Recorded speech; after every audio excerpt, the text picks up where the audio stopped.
Hi folks, this is meant to be a quick review on CSF. Where's it going, what's it doing, and what is it? So when we're talking about cerebrospinal fluid, we're talking about the fluid that's moving through the ventricles on the interior of the brain. So these ventricles are spaces, because remember your brain is a hollow tube when it's first being created, and then it's folded in on itself over and over and over again. So these hollow spaces persist as ventricles. When we're looking at these ventricles, we're actually can trace the movement of the cerebrospinal fluid through these ventricles because the cerebrospinal fluid is being generated at a site called the choroid plexus. The choroid plexus on both sides of the cerebrum is generating the cerebrospinal fluid. This fluid is being pushed out into this lateral ventricle on both sides of the skull. On the skull. The lateral ventricle is then draining into the third ventricle. The third ventricle through the cerebral aqueduct is draining into the fourth ventricle. And then the fourth ventricle is draining through the apertures into the regions surrounding the skull and then potentially could go down into the spine as well, right? CSF goes both directions. When we're talking about where the CSF is going once it's out surrounding the skull, well, we're now talking about this connection space between the, all of these various linings, the meninges of our brain. We're talking about three broad meninges: the dura mater, and there's actually two regions of the, or two portions of the dura mater. So there's the dura mater that's connected to the bone, the endosteal dura mater, or periosteal. It's the same thing, just two different terms for it. Or the meningeal layer of the dura mater. The meningeal layer of the dura mater obviously is the one that's connected to the other meninges.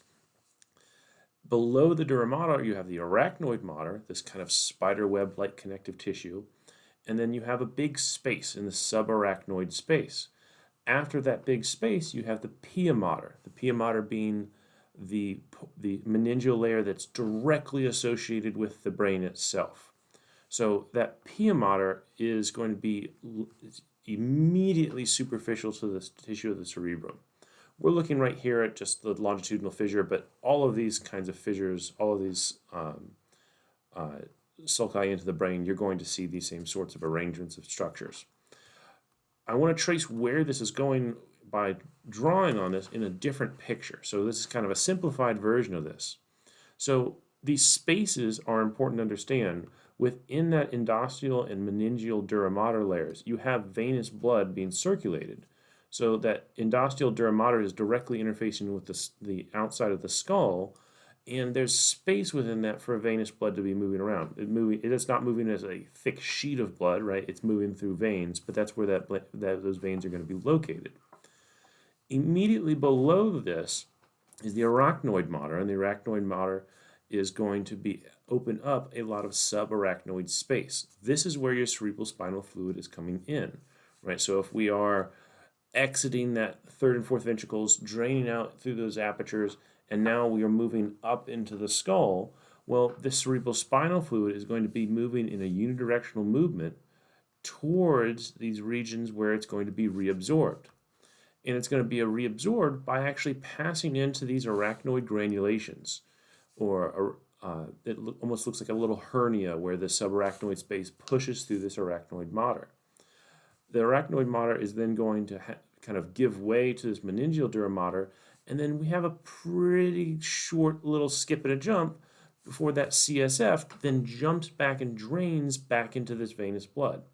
Now we no longer call this fluid cerebrospinal fluid. Now we just call this blood again because it's fluid and salt mixing with the cells of blood.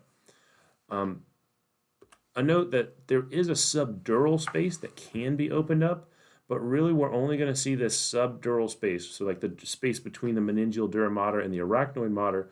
We're only going to actually see that either in death, right, where when you're opening someone's skull up and their CSF drains away, well, that CSF drains away and the arachnoid mater is going to pull down and is then not going to be attached to that dura mater anymore, so there's going to be space open up.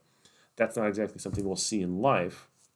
Or we could have a situation where venous blood is actually able to, because of a brain bleed, right? If blood starts to leak through this meningeal dura mater, well, then now we can start to have a situation where it's starting to pool in this subdural space, right? So you're never supposed to have subdural space that's actually filled with something. in life, it is likely filled with a very, very, very thin layer of fluid that's probably pretty similar to CSF. So when we're talking about these comparisons between blood and plasma and CSF, right, we have to understand why we want to keep some stuff out, right? When we're talking about CSF is being generated as by pulling products out of the bloodstream in that choroid plexus. Well, we're intentionally, as we're generating cerebrospinal fluid, we're allowing stuff like water to make its way in, right? Water is going to pass through all of these various barriers that we're and being pumped out into that CSF.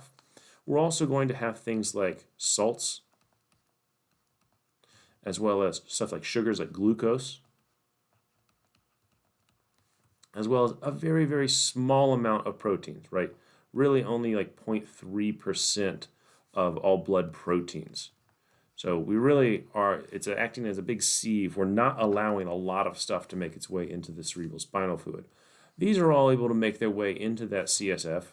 But then when we start going the opposite direction and that CSF starts draining through those arachnoid granulations, well, that CSF just dumps back right into the blood, and now we start calling that blood again, right? So we're preventing things like proteins, right? Most of these proteins, when we're talking about plasma, aren't going to make their way all the way into the cerebrospinal fluid. They're just going to be at the plasma point. And we're definitely preventing things like red blood cells, right? Erythrocytes, as well as most white blood cells. We're not supposed to have white blood cells in our plasma or in our CSF. If that happens, then we're obviously in an inflammatory event and things have gone wrong.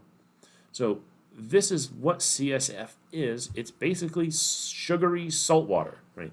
That is whisking nutrients to the brain itself, as well as taking away the waste products that brain is using, breaking down this glucose, producing various metabolites from growing and dividing and using these nutrients. Well, all of that waste product needs to be swept away. So this is the function of this CSF and why we have this CSF washing over our brain, whisking away and clearing away these structures. CSF also helps us out by actually acting as a shock absorber, right? So if any of you have had a hard blow to the head, the fact that your brain didn't immediately slam up against your skull is the fact that we have this little water cushion around our brain, this cerebrospinal fluid located in that subarachnoid space. So that's what we're talking about when we're talking about CSF, and that's all I have to say here.